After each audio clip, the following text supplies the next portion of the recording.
Nossa, não tá gravando ainda? Será que tá gravando?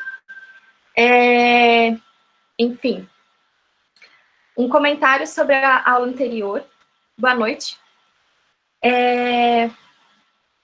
Que teve algum colega que deixou aqui no chat falando sobre a comparação do Machado com o Castro Alves. Eu até estava conversando com outro colega, o Rodrigo, que está aqui, e eu fiquei pensando isso à noite, eu não sei se eu respondi muito bem, mas o Rodrigo até me apontou uma questão de como o Machado, ele demoraram, assim, um certo tempo para notar essa crítica social, por conta dessa sutileza, dessa ironia, e o Castro Alves já era muito mais...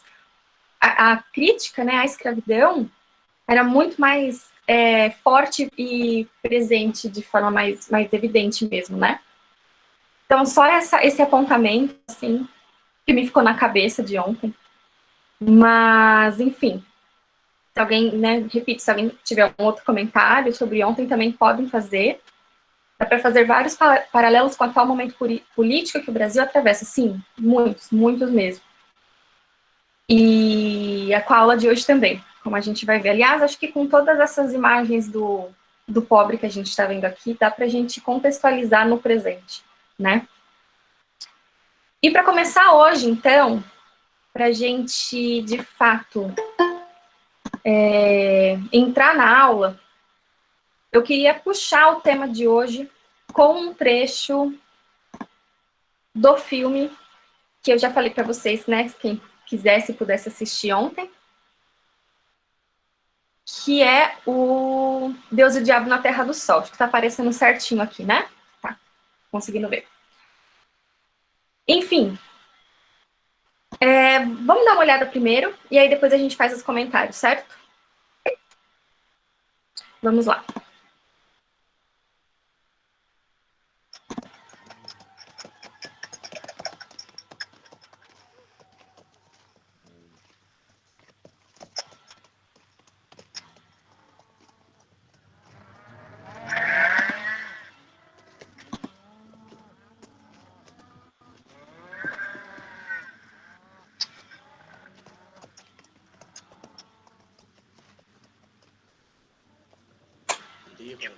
Bom dia. Trouxa saca. Mas morreram 4. Beberam no açude do norte? Sim, senhor. Era onde tinha água. Foram mordidas de cobra. Trouxe 12 vacas.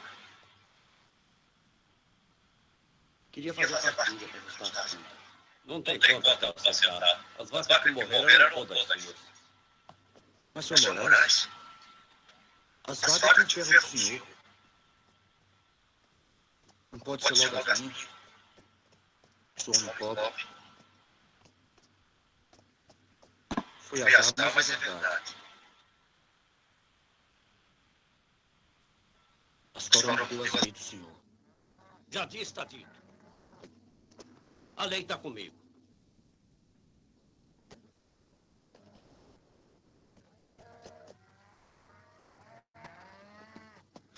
Dá licença outra vez, senhor Moraes. Mas que lei é essa? Quer discutir? Não, senhor. Só estou querendo saber que lei é essa que não protege o que é meu. Já disse, está dito, você não tem direito a vaca nenhuma. Mas, senhor Moraes, o senhor não pode tirar o que é meu. Tá me chamando de ladrão?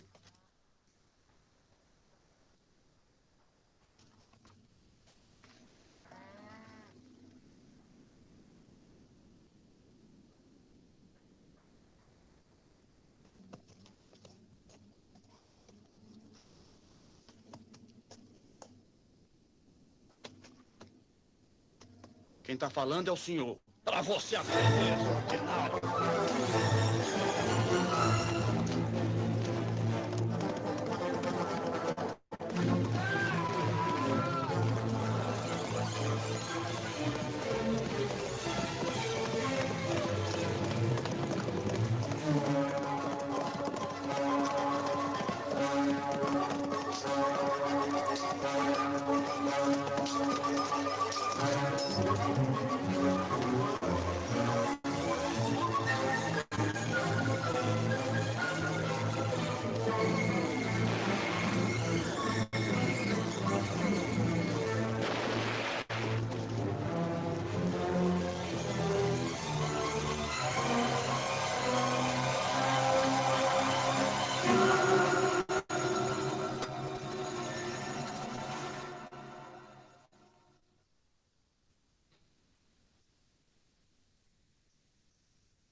Gente, travou muito, agora que eu tô vendo, desculpa.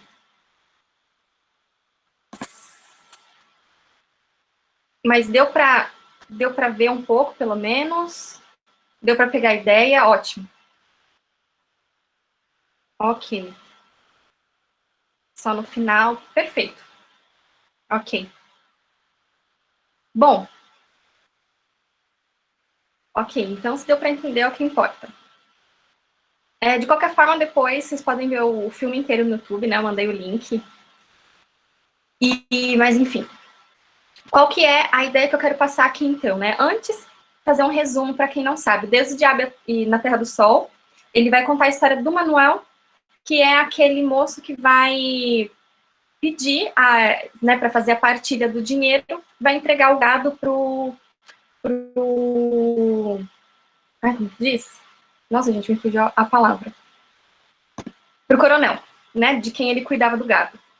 E acontece toda essa cena de luta entre ele e o coronel, e no final, né, os capangas do coronel vão, matam a mãe dele, mas ele consegue matar esses dois capangas também, certo? Para quem não tinha assistido o filme, essa é a ideia geral. Bom, e por que eu peguei esse filme, então? Né, eu estava pensando muito essa relação do Deus e o Diabo com a angústia, justamente por conta de alguns aspectos que vão estar aparecendo, né, logicamente, nas duas narrativas. A primeira delas, esse primeiro aspecto, é o dessa pequena frase que o Coronel Moraes diz, né, na hora que o Manuel quer fazer a partilha, que é: a lei está comigo. Né? Essa frase, que é quase um assim, você sabe quem eu sou, né? Se a gente pode trazer para o contexto atual, né? Ela é a síntese aqui deste mundo do coronelismo e da aristocracia rural, certo? E isso vai ser muito importante, essa ideia de uma aristocracia rural, agora já decadente, vai ser muito importante no Angústia, como a gente vai ver. Qual que é a diferença principal, estou dando alguns spoilers aqui, né, entre o Angústia e o Deus e o Diabo na Terra do Sol? Os dois, né, tem uma semelhança, que é a revolta. Os dois se revoltam contra o sistema. A diferença vai ser qual é a ordem que cada personagem vai se revoltar. O Manuel, nesse gesto de violência contra o coronel, ele acaba se revoltando contra esse sistema da velha ordem, né, entre aspas aqui.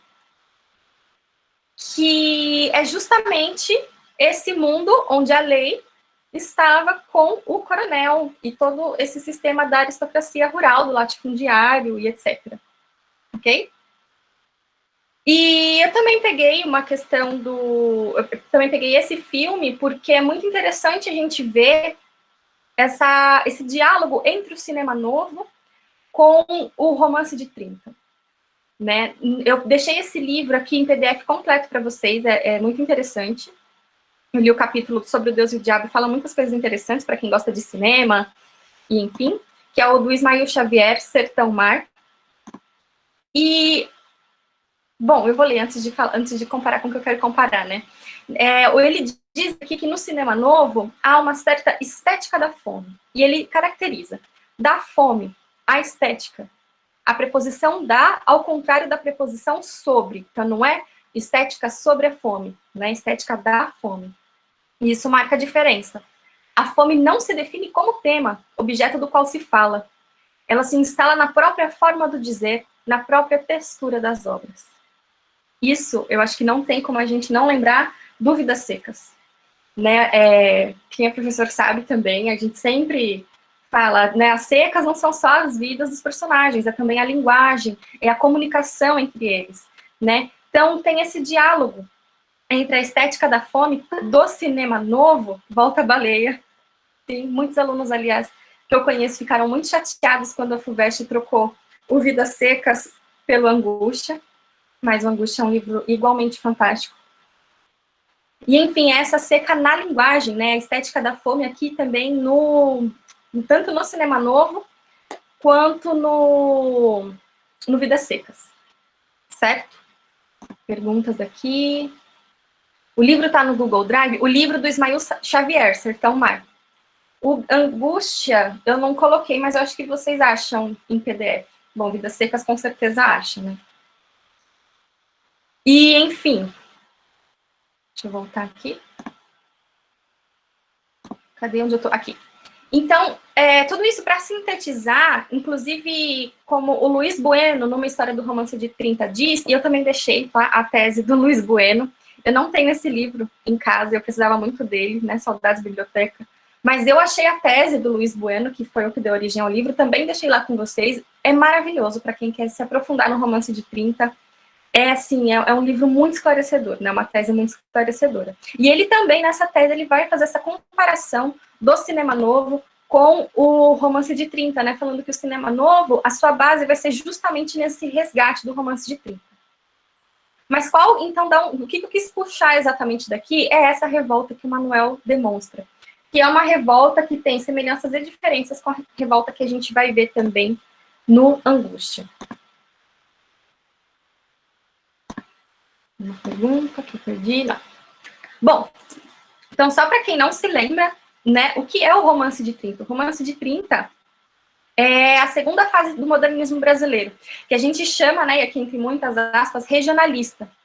Ela é essa fase em que o pobre vai finalmente aparecer, né, os críticos dizem que é o período em que o pobre vai aparecer como protagonista, de fato, e junto a isso vai vir esse reconhecimento desse Brasil como um país subdesenvolvido, cheio de atrasos, e uma vontade de revelar esse Brasil, que é o Brasil real, né, que eles achavam que era o Brasil real. Então, enquanto o modernismo da primeira fase tinha o foco em São Paulo, né, com Mário de Andrade, Oswald de Andrade, aqui agora o foco vai ir para o Nordeste, que vai ser o palco dessa experiência. Ele vai ser esse país esquecido, que vai captar né, da sua maneira, esse país real que seria o Brasil. Uma pergunta aqui, essa cena foi forte, a lei está comigo, sugere a noção de que a questão burocrática da coisa importa mais do que alguma noção mais profunda de justiça. Exatamente. Exatamente. E isso vai estar também no Angústia, de certa maneira, né? Bom, então aqui a gente tem o Nordeste como esse representante das desigualdades, representante de várias outras figuras que vão representar o outro, né, de uma forma nova na literatura, então pode ser o sertanejo, o pobre, o desvalido, o marginal, etc. E também vai captar essa estrutura profundamente arcaica, né, que até hoje a gente vê, né, como a gente viu várias semelhanças desse sistema lá do Machado, né, a gente vê semelhanças hoje no Angústia, então não vai ser diferente, né.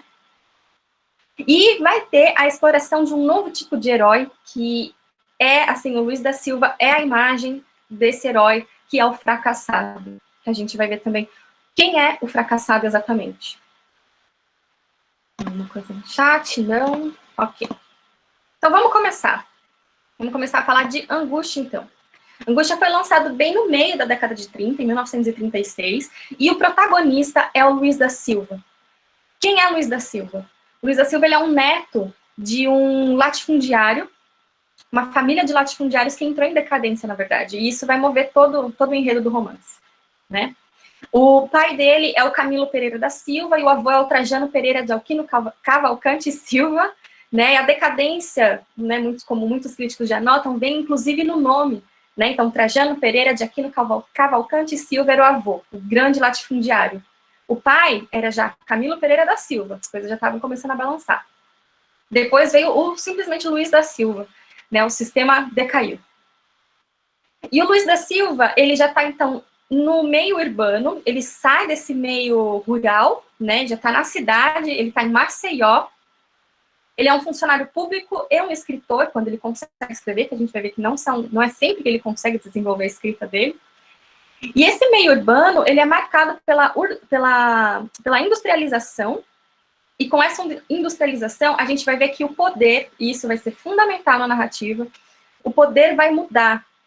Então, se antes a lei estava com o coronel, como a gente viu ali no Deus e o Diabo, e também aqui com o Trajano, né, que era o dono das terras, agora o poder vai estar com quem tem dinheiro, vai estar com a burguesia. E, portanto, o Luiz, como a gente está analisando aqui os protagonistas pobres, ele vai estar à margem, ele vai ser o fracassado, certo?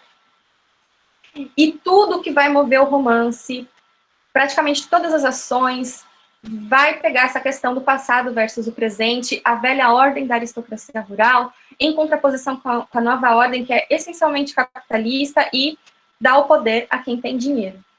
Que vai ser, esse poder, inclusive, vai estar intrinsecamente relacionada à figura do Julião Tavares.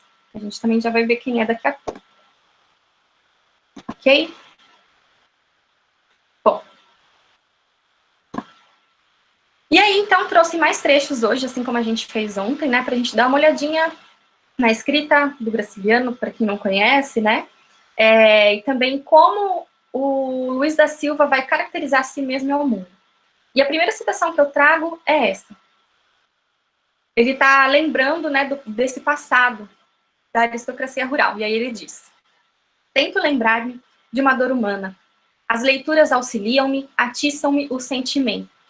Mas a verdade é que o pessoal de casa sofria pouco. Trajano Pereira de Aquino, Cavalcante e Silva, caducava. Meu pai vivia preocupado com os 12 pares de França. Aqui só um parênteses. Esse 12 pares de França é um livro que circulou muito pelo Nordeste da época, que é a história do imperador Carlos Magno e dos 12 pares de França.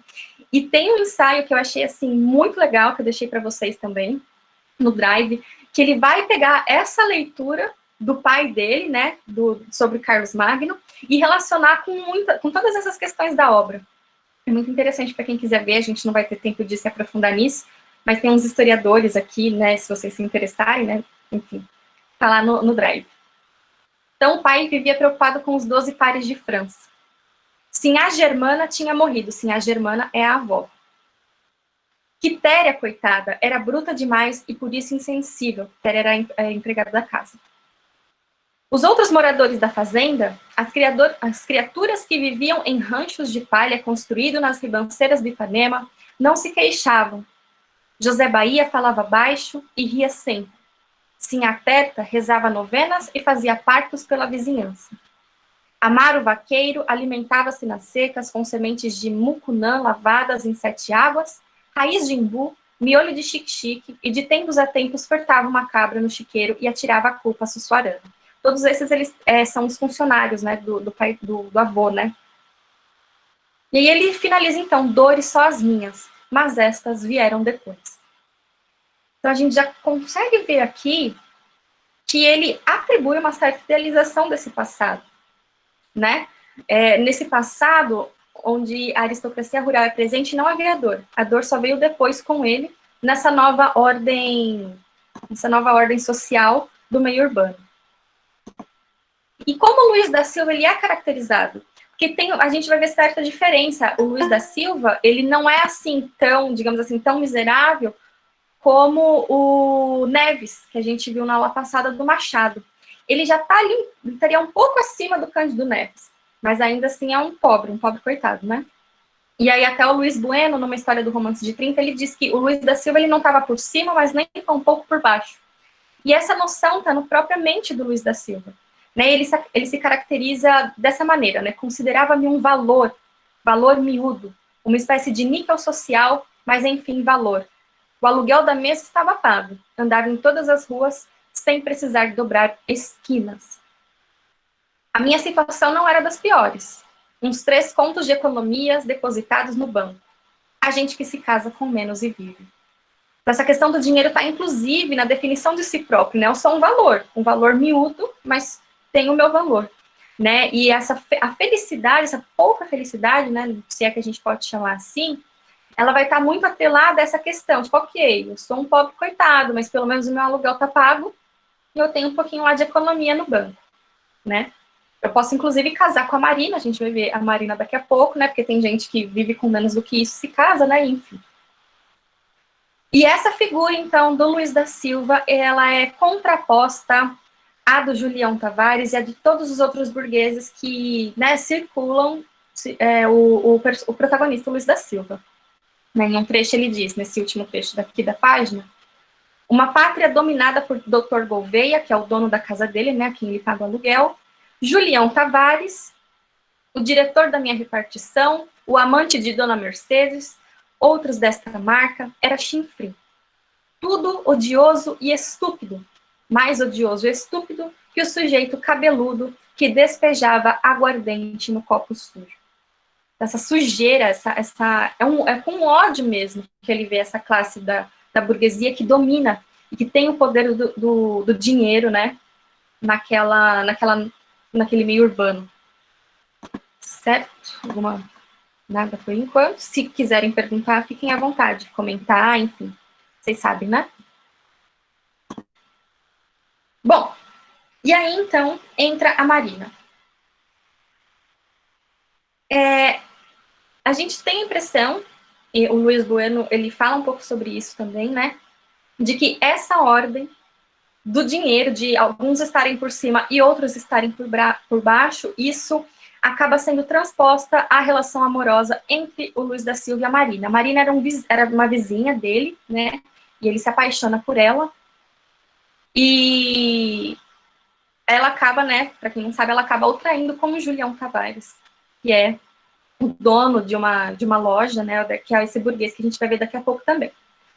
E aí, nessa parte em que a dona Adélia, que é a mãe da Marina, vai conversar com o Luiz, a gente consegue ver um pouquinho de como essa relação de classe social, quase, né, eles são da mesma classe, mas, digamos assim, essa questão de o Luiz da Silva querer ter o poder que lhe foi tirado pela nova ordem social, né, como isso está relacionado aqui também nessa relação. Então, né, a dona Adélia chama o Luiz, né, ô seu Luiz, eu queria pedir-lhe um favor. Faz uma semana que estou matutando e sem coragem. Hoje botei a vergonha de banda. O que há, dona Adélia? Dona Adélia reditou um suspiro. Estive pensando. Se o senhor puder, ouviu? Pedir não é desonra. A gente faz das tripas coração. Necessidade tem cara de herege. Diga, dona Adélia. A vizinha baixou mais a voz, que tremia, e o carão sardento ficou encarnado como vestido de chita. É por causa da Marina. Assim, desocupada, com as mãos abanando, ela não é preguiçosa. Cose, borda, mas trabalho de mulher em casa não adianta. Gasta-se tempo sem fim num bordado. Opa, eu perdi aqui, gente, desculpa. Opa, aí. Gasta-se tempo sem fim num bordado e recebe-se uma ninharia. Se fosse possível arrumar um emprego para a Marina, acendi um cigarro, pus-me a contar os paralelepípedos sem me animar a desiludir a vizinha. Deu uma penada por ela? Coitado de mim. Difícil, é preciso pistolão. Eu sei, disse dona Adélia. Foi por isso que me lembrei do senhor, que é bem relacionado. Só conhecemos o senhor. Mas dona Adélia, respondi aflito, a senhora está enganada. Eu sou um infeliz, não tenho onde cair morto. Uma recomendação minha não serve, mas vou tentar, ouviu? Então tem essa visão da dona Adélia, uma visão que até, de certa forma, agrada ao Luiz da Silva, né, do Luiz da Silva ser esse cara que está, assim, acima da Marina, né, de alguma forma. Temos um comentário aqui. Talvez o momento de transição em que foi escrito o livro, década de 30, dê a toada dessa nova consciência sobre que posição social que eu ostento. Tais questionamentos ficam mais nítidos em momentos de mudanças sociais como na época, por isso talvez essas autoanálises. Eu era um gato ordinário, eu sou infeliz. Exatamente. Porque na década de 30, né, me corrijam uns historiadores se eu estiver errado, mas é justamente quando acontece esse movimento, né, quando aumenta esse movimento de sair da zona rural e ir para o meio urbano, né, onde estavam se construindo as indústrias e poderia ter mais emprego, né, vinham em busca de melhores condições de vida. Então, é nessa virada que ele vai ter, e essa questão, né, a gente entender isso é essencial para o livro, ele não sabe a posição que ele ostenta. Aliás, ele praticamente não vai ter uma posição social, digamos assim, a gente vai ver isso um pouco mais para frente também. E é por isso que ele gosta, de certa forma, de estar acima. Mesmo da Marina, que é, né, a mulher que ele gosta, ele sente um certo prazer em estar por cima dela. Como está aqui nesse outro trecho, né, quando ele a vê, ele diz, estava linda. Tinha corrido por ali alguns minutos como um rato, chiando. Eu era um gato, ordinário. Podia saltar em cima dela e abocanhá-la. Então, tem essa questão dele saltar por cima dela, essa metáfora, né, dele ser um gato, ela um rato, né, e o gato pega o rato, né, então ele está por cima dela mesmo. E tem uma certa, ele tem uma certa alegria, digamos assim, né, nem que seja pequena, em experimentar essa questão do poder, tá certo? Uma outra questão? Não. Bom. E aí, enfim, sabe de uma água? Eu já tô começando a embananar toda aqui na fala. Bom, então a gente tem essa relação amorosa entre a Marina e o Luiz da Silva. Para quem não sabe ou não se lembra, eles marcam um casamento, então, e a Marina acaba querendo dinheiro dele, sempre ela precisa fazer alguma coisa, comprar cortina, comprar o enxoval, etc., e fica tirando o dinheiro dele, até que aparece o Julião Tavares, que vai ser essa imagem da burguesia, do poder, né, do bem-sucedido na cidade. E quem é o Julião Tavares, então? Vamos ver também pelos trechos um pouco. Bom, conversa vai, conversa vem, fiquei sabendo por alto a vida, o nome, as intenções do homem. Família rica. Tavares e Cia, negociantes de secos e molhados, donos de prédios, membros influentes da associação comercial, eram uns ratos. Quando eu passava pela rua do comércio, via-os por detrás do balcão, dois sujeitos papudos, carrancudos, vestidos de linho pardo e absolutamente iguais. Esse Julião Tavares, literato e bacharel, filho de um deles, tinha os dentes miúdos, afiado e devia ser um rato, como o pai, reacionário e católico. Então, a principal característica da família Tavares é justamente que eles eram ricos, eles eram donos de prédios, de negócios, né, eles eram influentes, eles tinham poder. E o filho, né, que é o Julião, ele vai encantar a Marina, né, digamos assim, e a Marina acaba traindo o Luiz da Silva e ficando com ele. E isso vai causar uma revolta gigantesca no Luiz da Silva, né? Então, imagina, ele sempre já se questionava dessa perda de poder, né, da família dele, né, que com essa questão das ruínas, da decadência da aristocracia rural, né, teve que ir para a cidade, na cidade já não tinha uma posição social consolidada, quando ele consegue alguém que ele gosta, a pessoa atrai, e, enfim, vai desenrolar todas as ações que a gente vai falar daqui a pouco, né, para quem não sabe, vai ficar um pouco mais de suspense no ar o que acontece no livro. Mas isso gera uma revolta muito grande, uma angústia mesmo, né? E aí ele pensa, poxa, por que a Marina não me falou, né, não, sei lá, terminou comigo, né, digamos assim, antes de ficar com o Julião, que é o que está nesse trecho aqui. Porque foi que aquela criatura, a Marina, não procedeu com franqueza. Devia ter me chamado e dito, Luiz, vamos acabar com isto. Pensei que gostava de você, enganei-me, estou embeiçada por outro. Fica zangado comigo? E eu teria respondido, não fico não, Marina. Você havia de se casar contra a vontade? Seria um desastre. Adeus, seja feliz. Era o que eu teria dito. Sentiria despeito, mas nenhuma desgraça teria acontecido. Lembrar-me-ia de Marina com vaidade, até com orgulho. Sim, senhor, gostei de uma mulher de caráter, mulher de cabelo na venta. Não seria esta miséria, esta recordação de coisas mesquinhas, né? Qual que é a desgraça que acontece, então, né? A gente vai ver daqui a pouco. Este romance está intrinsecamente ligado ao momento político da época, sim. Sim, tanto que tem né, não vou me adentrar muito a isso, mas tem um personagem, o Moisés, que é o amigo do Luiz da Silva, que ele discute muito política com o Luiz da Silva também, né? Enfim, para quem gostar dessa questão da política na época, é um livro que realmente traz isso e marca o declínio de uma classe social, exatamente, que é a classe da aristocracia rural, né? Bom, antes a gente estava falando, então, tem nenhum outro comentário? Não? Ok.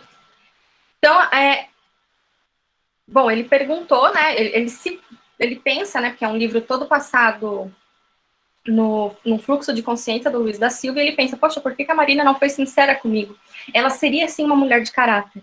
E esse embate entre a mulher do passado e do presente também simboliza aquele embate do velho mundo e do novo mundo. Então, a todo momento, o Luiz da Silva, né, em vários momentos, ele vai pensar, poxa, mas a mulher de antigamente, ela era melhor, digamos assim, né, digamos entre aspas. Ela não traía, ela não fazia isso, e ele vai ter como modelo justamente a avó dele, que é a Germana. Então, eu coloquei uns trechos aqui em que ele pensa justamente nisso. Ele diz, as mulheres hoje não vivem como antigamente, escondidas, evitando os homens, tudo é descoberto, cara a cara. Uma pessoa topa a outra. Se gostou, gostou. Se não gostou, até logo. Então, as mulheres, elas viviam assim, de cabeça baixa, evitavam os homens, né? Hoje tudo é descoberto, né? E a gente tem que lembrar que o Luiz se aproveita disso, porque ele tem momentos em que ele consegue ver a Marina tomando banho por conta da disposição das casas, né? Então ele se aproveita, digamos assim, dessa questão de ser descoberto também, né? E, enfim, ele dialoga muito, né, com ele mesmo, evidentemente, como que antigamente, talvez, se ele vivesse antigamente, nessa estrutura de poder que o favoreceria, muito provavelmente ele teria até um casamento mais feliz também, né? Se basear no passado como algo melhor, se encaixa na tese de Bauman, retrotopia. Sim, do Bauman. Eu não li, eu li um livro do Bauman há muito tempo, eu não lembro desse termo, mas eu vou até pesquisar. É uma boa, sim. Pode ser uma forma de criticar o direito ao voto que as mulheres finalmente haviam conquistado na década de 30.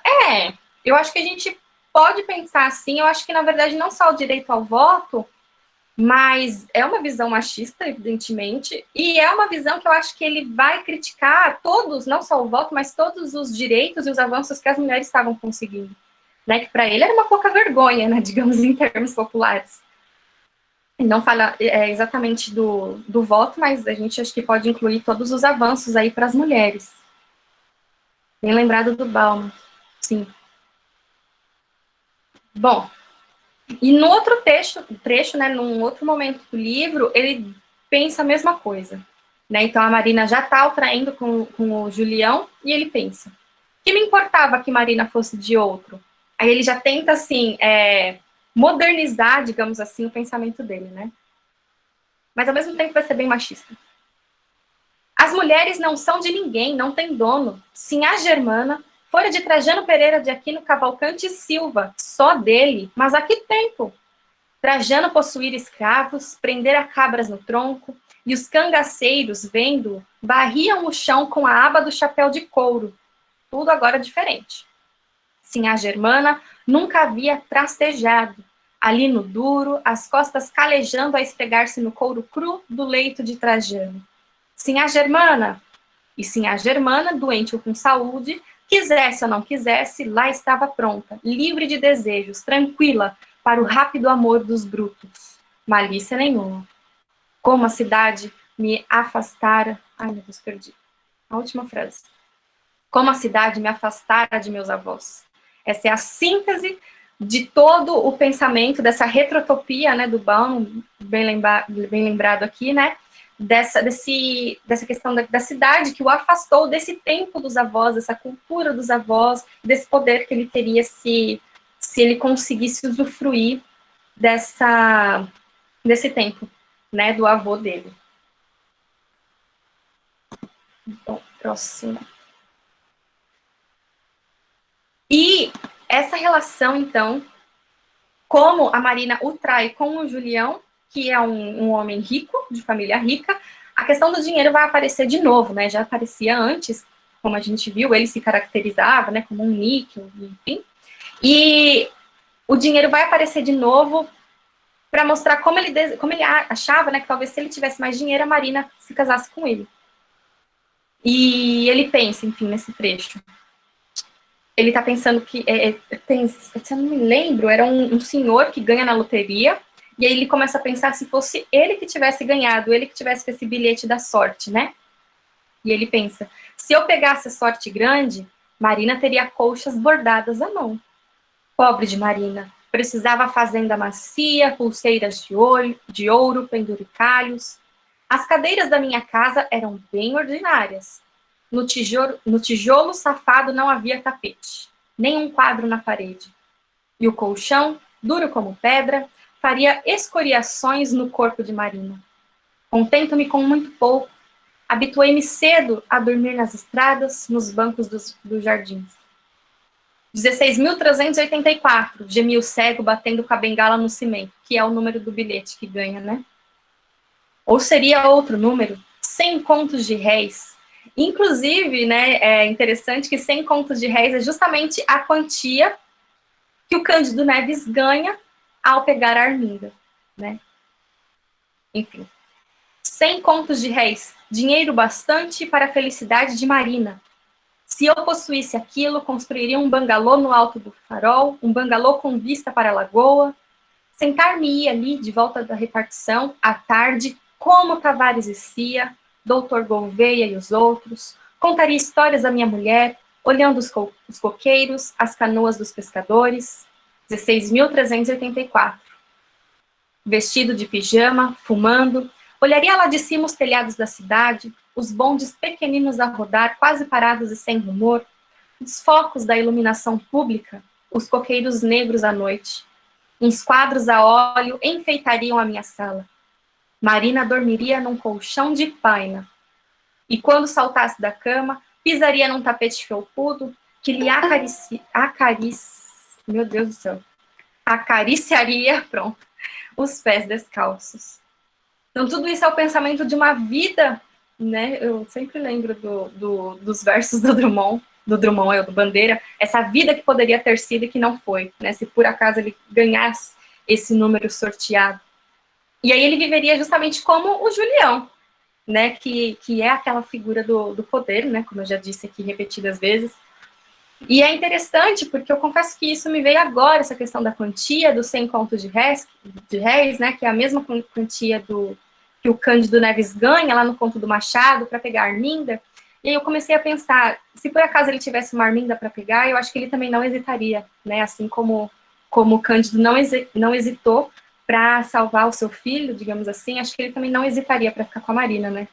Algo para pensar aí, que me veio à cabeça agora. Não sei o que vocês acham. Mas, uma pausa para água, que hoje tá... Tô quase num trava-línguas aqui, mas vamos que vamos.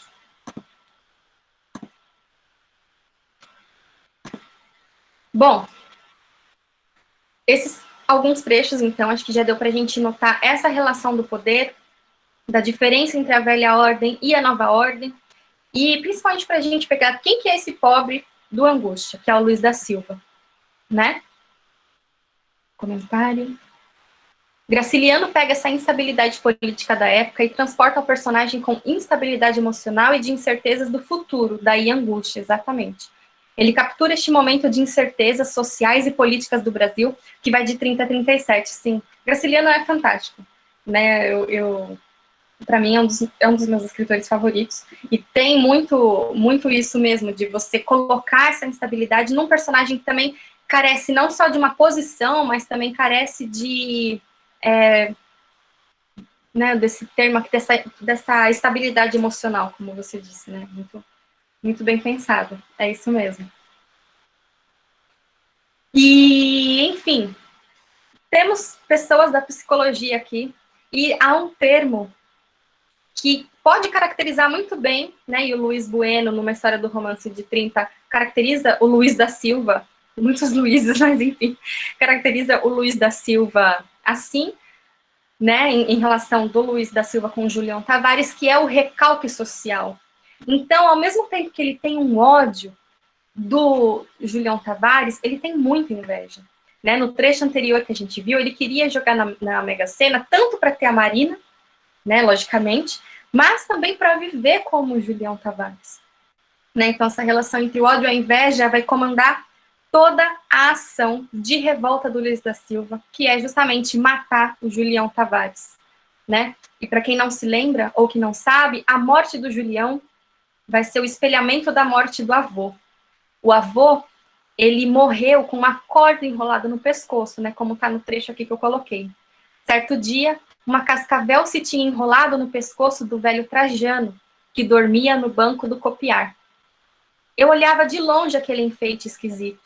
A cascavel chocalhava, Trajano dançava no chão de terra batida e gritava, tira, tira, tira. E como que o Luiz da Silva mata o Julião? Então ele pega uma corda e enforca o Julião Tavares. Então essa questão do espelhamento da morte do avô é quase que assim, fica bem claro esse desejo do Luiz em voltar à velha ordem, né? Então ele mata o Julião da mesma forma como o avô morrera, né? Praticamente da mesma forma. Então é outro símbolo aí do livro que marca muito bem essa relação do passado com o presente, né? E de um retorno, um desejo impossível, evidentemente, de retornar ao passado, né? E um desejo impossível de destruir também a nova ordem, nessa nova ordem do meio urbano, e voltar para a velha ordem da aristocracia rural, né, onde o Luiz Bueno teria o poder herdado dos seus avós, né? E é por isso que essa solução, essa revolta colocada né, de forma a matar o Julião, a matar essa nova ordem, ela é falsa, ela não... E o Luiz da Silva, ele sabe disso. Ela não vai resolver o problema dele e o desejo dele de voltar à velha ordem, porque isso é impossível, de fato, né? Então, vejam, né, de novo, essa diferença do Manuel, do Deus e o Diabo na Terra do Sol, de querer, então, matando o coronel, matar a nova ordem, a velha ordem, perdão, e aqui o Luiz da Silva matando o Julião, matar a nova ordem, voltar para a velha ordem. Li o livro já faz um tempo, mas lembro que as cordas apareciam em vários momentos da narrativa como previsão do que aconteceria. O livro todo também parece um ciclo sem fim, mais um motivo para ser angustiante. Exatamente, 2 apontamentos bem interessantes aqui da Giovana. A imagem da corda aparece em vários momentos, de fato, né, porque a narrativa, ela acontece depois, né, esse fluxo de consciência é posterior ao assassinato do Julião. Então, ele pensa na corda o tempo todo, como se ele estivesse rememorando esse acontecimento mesmo. E o livro também, assim como o Vidas Secas, ele tem um certo aspecto cíclico, sim, né? Se eu não me engano, ele termina ou ele começa no número? Ele termina... Não, ai meu Deus, espera aí. Isso é muito interessante para a gente ver. Ele termina no número 16.384. Íamos descansar, um colchão de paina. E se eu não me engano, ele começa... Não, ele não começa no número, mas ele começa depois de um momento em que ele estava acamado, né? Que ele fala, levantei-me há cerca de 30 dias, mas julgo que ainda não me restabeleci completamente. Das visões que me perseguiam naquelas noites compridas, umas sombras permanecem, sombras que se misturam à realidade e me produzem calafrios, né? Então essas sombras também, essa espécie de delírio, né? Parece que a gente fica preso, né? Como a Giovana disse, a gente tem essa sensação quando lê o livro que a gente fica preso nessa angústia, nesse delírio. É uma narrativa muito delirante também. Para quem já leu, inclusive, Crime e Castigo, do Dostoiévski, é um livro extremamente comparado com o Crime e Castigo. Extremamente. O Aloysio falou aqui, tirou as palavras da minha boca, pode se relacionar com Crime e Castigo. Realmente, esse ciclo e memórias dão um nó na cabeça quando a gente lê. Sim, é um livro que, inclusive, né, para quem vai prestar a FUVEST, eu já vi umas pessoas, alguns alunos reclamando, porque, né, gente, a gente pega o Vidas Secas, que é um livro bem mais facinho de ler, sem contar o tamanho, né? E para o Angústia dá um nó na cabeça mesmo. Mas tem que ler com calma, porque ele é maravilhoso, é um livro muito interessante. É o nosso Crime e Castigo da literatura brasileira, né? E acho que até, se eu não me engano, o Graciliano tem entrevistas falando sobre essa relação da angústia com crime e castigo. Eu não me lembro muito bem, mas acho que vocês podem pesquisar, quem tiver interesse, que vocês acham, algo do tipo. Mais comentários? Por enquanto não. Bom. E aí, então, como eu fiz na aula passada também, vamos trazer um pouco mais da crítica literária aqui para o momento. E eu trouxe, essencialmente, uma história do romance de 30, como eu já falei para vocês, né? que ele vai tratar, assim, de forma magistral. Ele vai comentar de forma muito impressionante o Angústia, do Graciliano, né? E ele vai comentar, ele vai se focar muito nisso, dessa questão da velha ordem e da nova ordem. E esse trecho aqui eu acho muito interessante, a gente pode pensar um pouquinho nele. Então, Luiz Bueno. Na velha ordem, ao matar, um indivíduo se colocava numa posição de destaque, que não se confundia com a de um ladrão. Mas na nova ordem, um ladrão é um camarada que tem boa posição, que lhe garante inclusive a porta aberta para novos roubos, roubo de mulheres, por exemplo.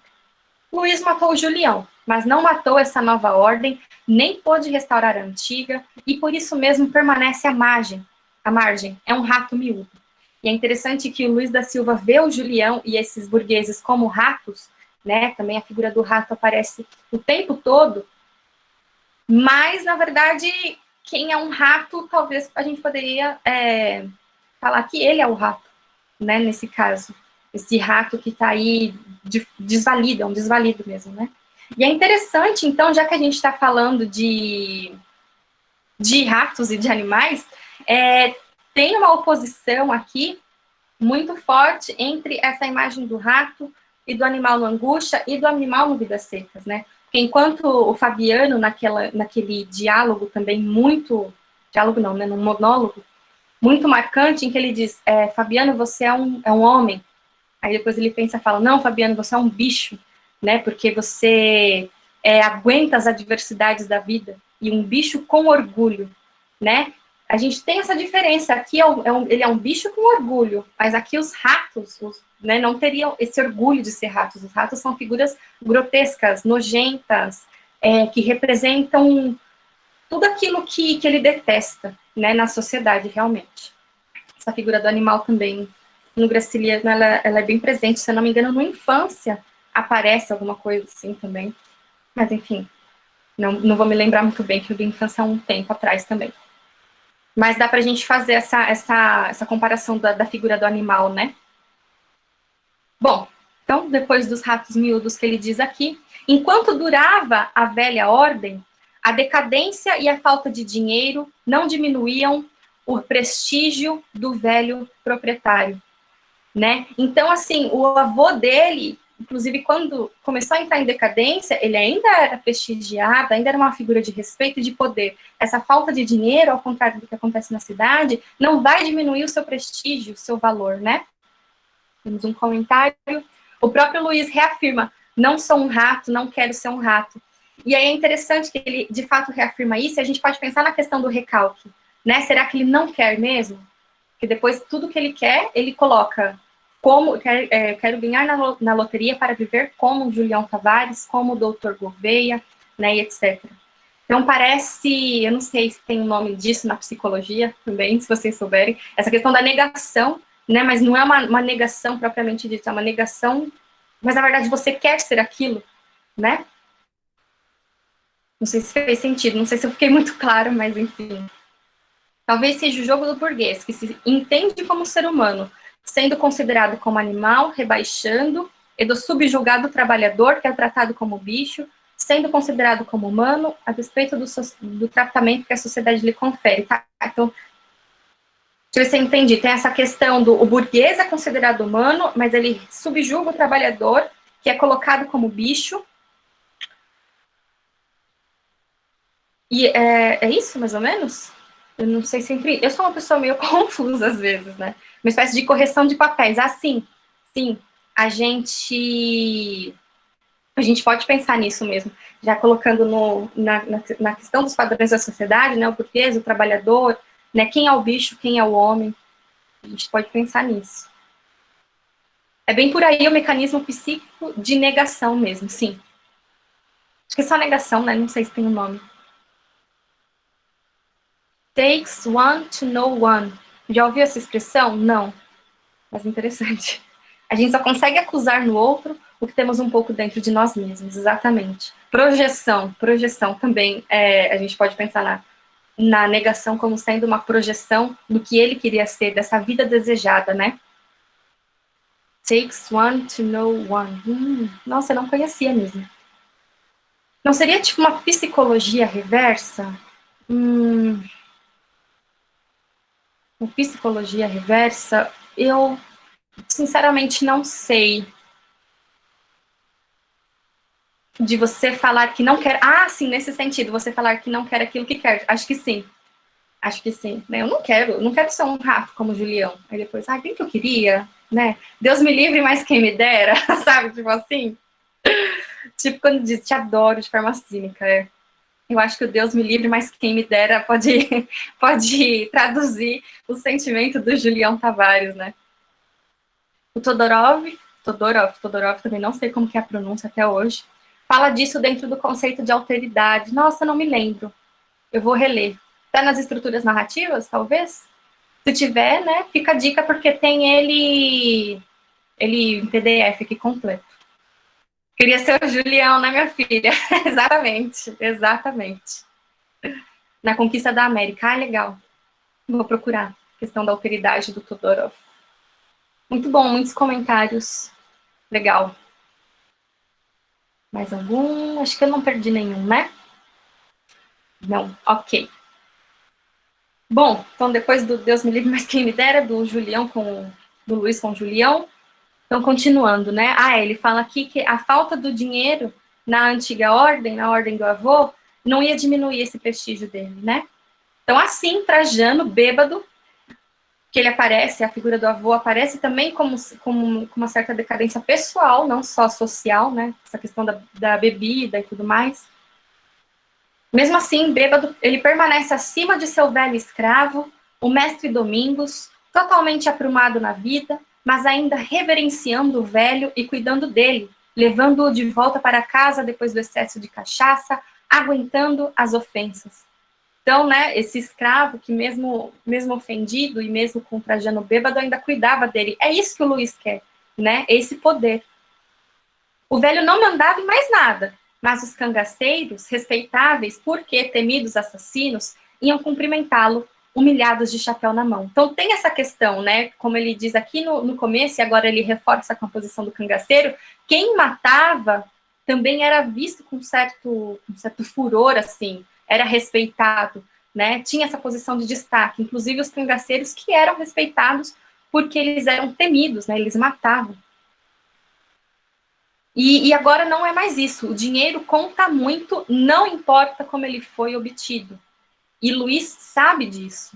Tanto que sonha em ganhar na loteria, e o número do bilhete que lhe ofereceram certa vez, a partir do qual ele projetou uma vida nababesca ao lado de Marina, volta-lhe constantemente durante o longo delírio final, 16.384, que é esse número, né, do bilhete premiado.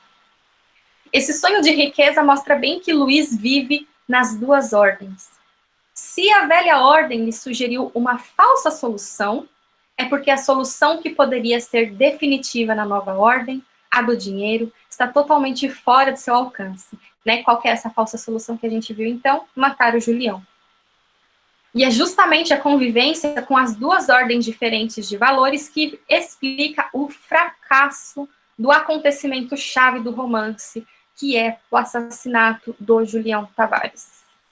Essa palavra aqui, fracasso, então, vamos vê-la um pouco agora, porque, de acordo com o Mário de Andrade, na Elegia de Abril, eu deixei esse texto completo também no Drive, para quem quiser, o Mário, ele vai estudar, então, o romance dessa época, ele vai notar que essa figura do fracassado parece tomar conta de muitos desses romances, né?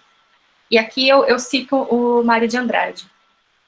É estranho como se está fixando no romance nacional a figura do fracassado. Em nossa novelística, o que está se fixando não é o fracasso proveniente de forças em luta, mas a descrição do ser incapacitado para viver. O indivíduo desfibrado, incompetente, que não opõe força pessoal nenhuma, nenhum elemento de caráter, contra as forças da vida, mas antes se entrega, sem que nem porquê, à sua própria insolução. Então, não tem solução. Esse fracassado, ele, né, assim, resumindo, ele vai viver entre dois mundos, ele não vai ter um ideal, e ele não vai ter uma solução, né? Então, como o Luiz da Silva, né, que é uma imagem muito boa para a gente estudar o fracassado na literatura. Ele está entre os dois mundos, ele tem uma solução falsa que é matar, mas ele não tem exatamente digamos assim, um ideal. O ideal dele é impossível, que é voltar para a nova ordem. Né? Mas ele não pensa assim, bom, o que eu posso fazer aqui, sei lá, para ter o poder de volta. Né? Não, é sempre voltar à velha ordem, sempre. E isso, como a gente viu, é impossível, né? Não é uma solução, efetivamente. E o fracassado, ele vai ser sempre esse pequeno burguês, ou desvalido propriamente dito, que se choca com esse novo mundo e está no meio urbano. Né, o Luiz da Silva até cita alguns exemplos, né? Pode ser filhos de senhores de engenho deslocados, ou operários condenados à exploração, ou mulheres destinadas à prostituição. No caso do Romance de 30, a formação da consciência de que o país é atrasado canalizou todas as forças. Produziram-se romances que se esgotavam ou na reprodução documental de um aspecto injusto da realidade brasileira, ou no aprofundamento de uma mentalidade equivocada que contribuiria para a figuração desse atraso. E aí o herói, ao invés de promover ações para transformar... Opa, saiu aqui no meu de novo. Oh, meu Deus, está difícil. O herói, ao invés de promover ações para transformar essa realidade negativa, servia para incorporar algum aspecto do atraso. Então, esse vai ser o fracassado. E aqui a gente tem uma diferença entre o Manuel e o Luiz da Silva, né? O Manuel, ele tá lá, ele não se choca com o novo mundo, ele não se choca com essa nova ordem, né? Ele tem esse lampejo de revolta, mas ele não é o fracassado porque ele não vai se chocar com o mundo urbano, né? Depois o Manuel, né, já dando um spoiler para quem não assistiu, as opções que ele vai, digamos assim, ter, né, à sua frente é ou seguir o caminho da religião com o Frei Sebastião, né, tem toda a questão do sertão vai virar mar, etc., essas promessas, né, de uma vida nova e uma vida melhor, ou então ele vai pro cangaço, ele encontra o corisco, né, e aí no fim, já dando também o spoiler final, tem toda essa mensagem do Glauber, que é a questão da, né, ele sai então da religião, acaba saindo do cangaço, tem aquela cena muito emblemática, né, dele com a Rosa correndo e o sertão de fato virando mar,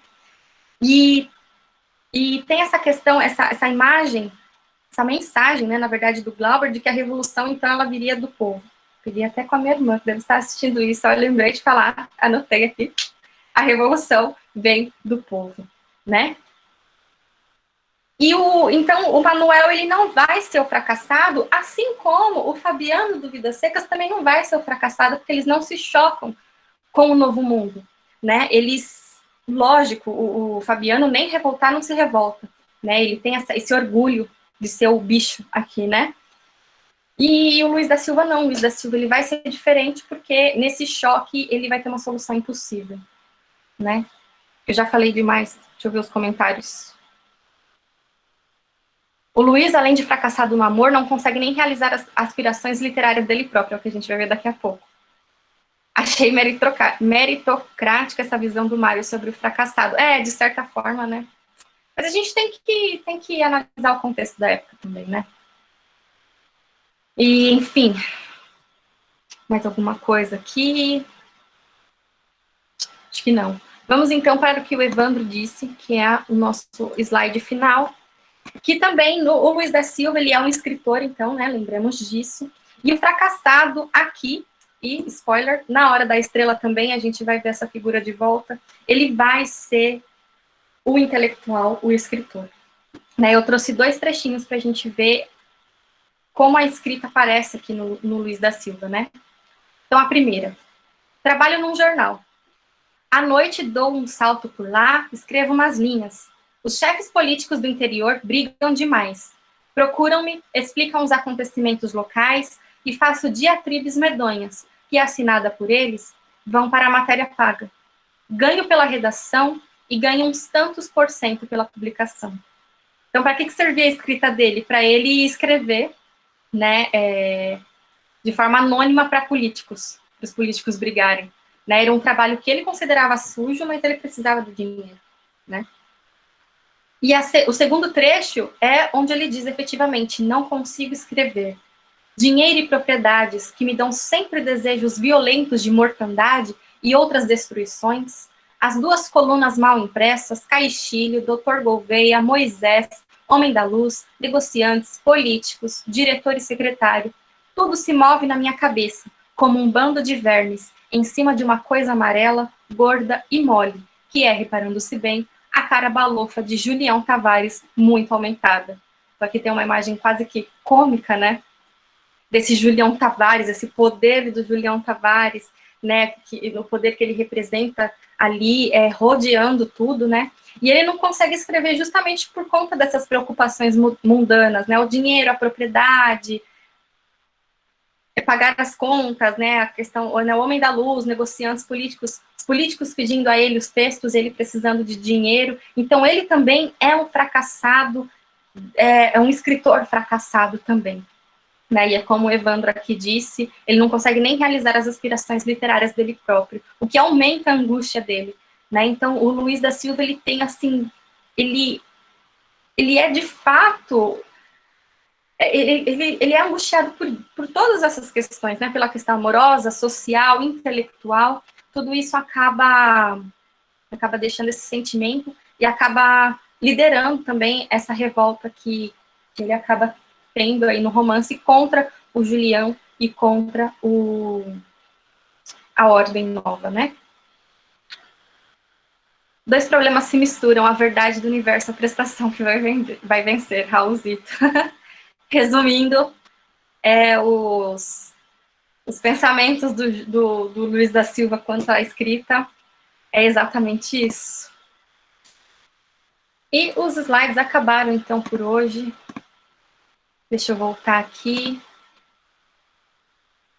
Ai, meu Deus, o negócio vai contar tudo de novo aqui, essa extensão do Meet para a chamada. Professores me entendem? E acho que voltei, né? Voltei, acho que sim. Bom, e aí, gente? Hoje foi um pouco mais rápido, não sei se eu falei muito rápido também. Ai, peraí que o Google tá pedindo para eu autenticar de novo. Só um minuto.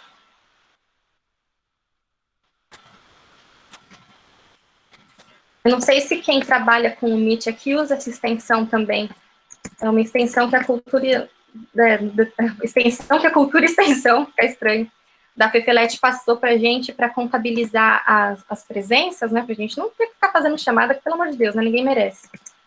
Mas ele pede toda hora para ficar entrando de novo. Com o e-mail. Essa maravilha.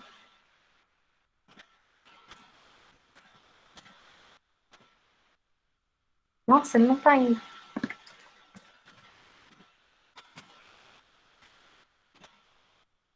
Aí, agora sim. Bom.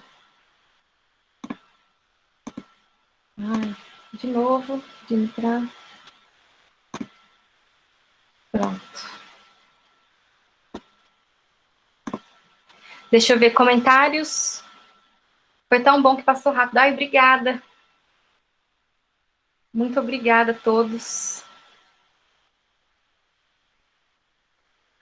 Acho que perdi o começo da aula passada. Como funcionam as presenças? Então, a Cultura Extensão pede que para vocês que estão inscritos, né, que infelizmente só os inscritos terão certificados, os ouvintes não, então eles pedem que vocês tenham 75% de presença. Então, no meu caso, são 4 aulas, podem faltar em uma. E aí eu deixo aqui essa extensão do Google rodando para contar as presenças para mim, é basicamente isso. Mas, se vocês por acaso perderem mais de uma aula, mandem e-mail para mim, tá bom? Que a gente conversa.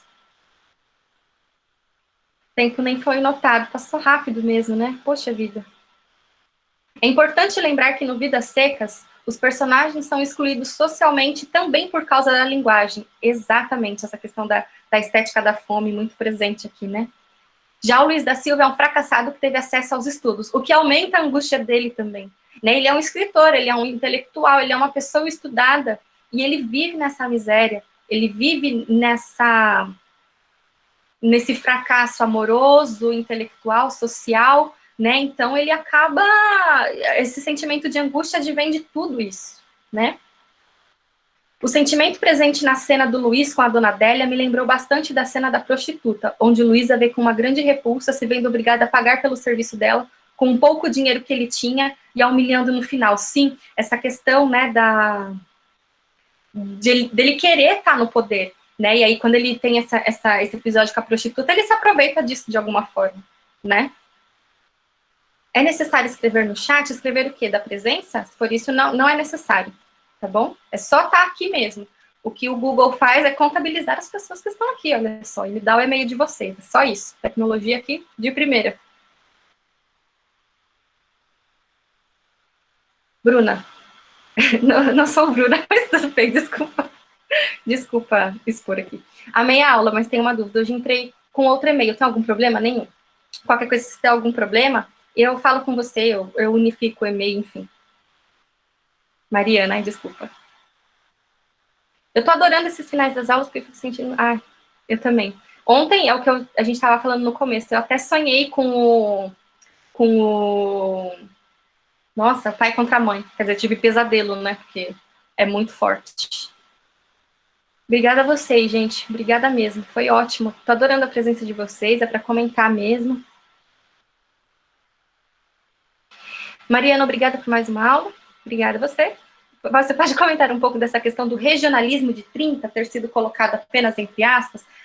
É porque, assim, a expressão regionalismo ela é meio complicada, porque ela traz essa questão muito marcada do Sudeste. É como se a gente falasse assim, ai, eu sou paulista, eu não tenho sotaque.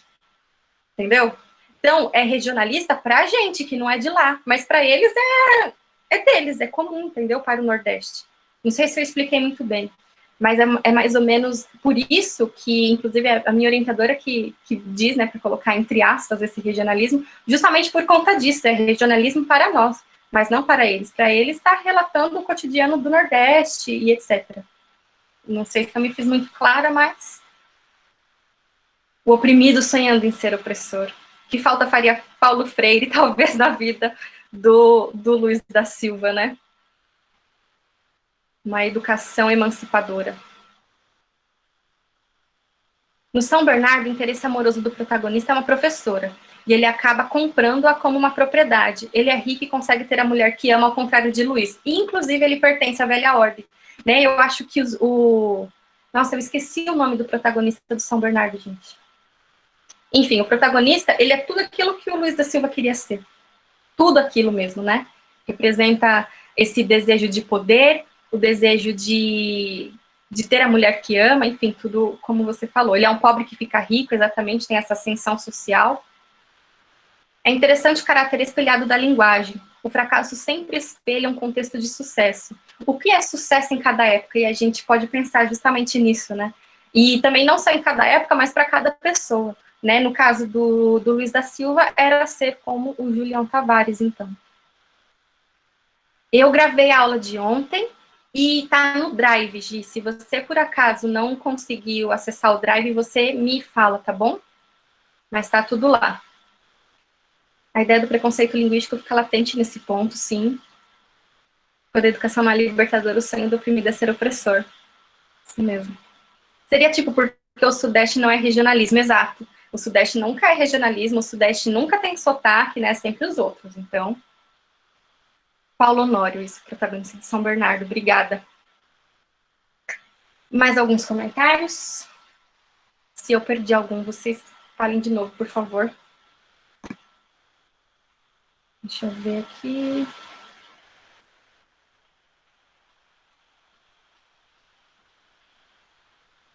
Nossa, tá rodando de novo a presença aqui, gente. O negócio é doidado. Cadê eu? Me perdi.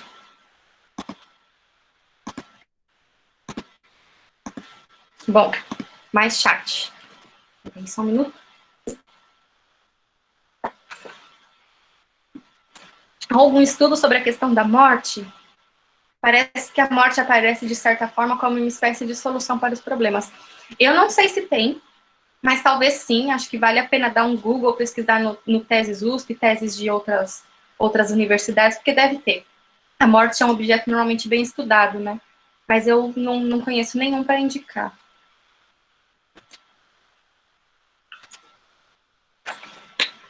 Mais alguém? Que não, né? Bom, eu vou parar a gravação, então.